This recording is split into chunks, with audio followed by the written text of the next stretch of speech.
নমস্কার বন্ধুরা, নতুন আরও একটা ভিডিওতে তোমাদের সকলকে স্বাগত জানাই। তো এখন হচ্ছে বাজে সন্ধ্যে 7টা, আর দেখো আমাদের এখানে কত জোরে বৃষ্টি হচ্ছে।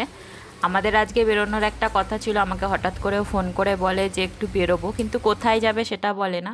তো ভাবলাম তাহলে যখন বেরোবো তাহলে আজকের ব্লগটা তোমাদের করেই দেখাবো। আমাদের প্রায় এদিক ওদিক বেরোনো হয়, কিন্তু আমাদের ব্লগ করা হয় না। বেরোচ্ছি আমি। তো এই যে তোমাদের যে বলছিলাম যে আমাদের বাড়ির কাছাকাছি এক জায়গায় লোকনাথ বাবা মন্দিরে পুজো হচ্ছিল, তো এখানে পুজো হচ্ছে আর এখানের বক্সের আওয়াজই আমাদের বাড়ি অবধি আসছে।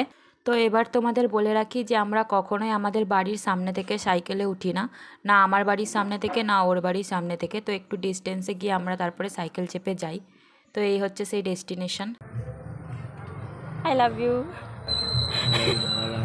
তো সে আমাকে রিপ্লাই কি বলল সেটা কে কে বুঝতে পেরেছো অবশ্যই কমেন্ট করে জানাবে। যে সবার প্রথমে জানাতে পারবে যে সে আমাকে রিপ্লাই কি বলল, তার কমেন্টটা কিন্তু আজকে আমি পিন করব।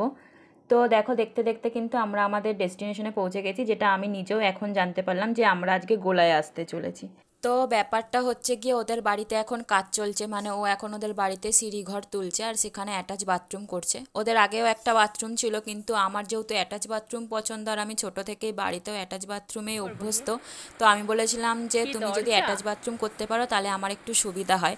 তো ও আমাকে অ্যাজ আ সারপ্রাইজ গিফট, মানে আমাদের যে ম্যারেজ গিফটটা হতে চলেছে ওর তরফ থেকে, তো সেই গিফট হিসেবে ও আমাকে বাথরুম ক্রিয়েট করে দিতে চলেছে। আর সেই বাথরুমটা যেও তৈরি করবে সেটাও একটু ইউনিক হতে চলেছে, মানে আমাদের বাথরুমটা কিন্তু আর 5টা বাথরুমের থেকে একটু আলাদা হতে চলেছে, একটু আলাদাভাবে ডিজাইন করতে চলেছি, তা আবার আমার পছন্দ অনুযায়ী।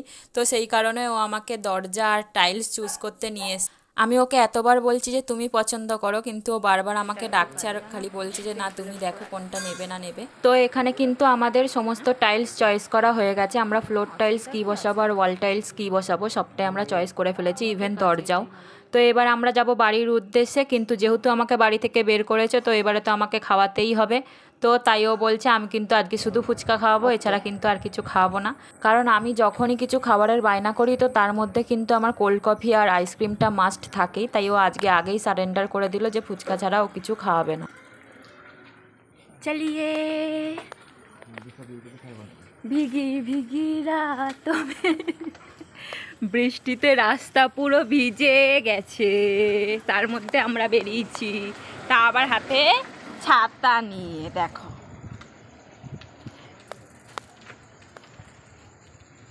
ऐसी बरसातों में कैसा लगता है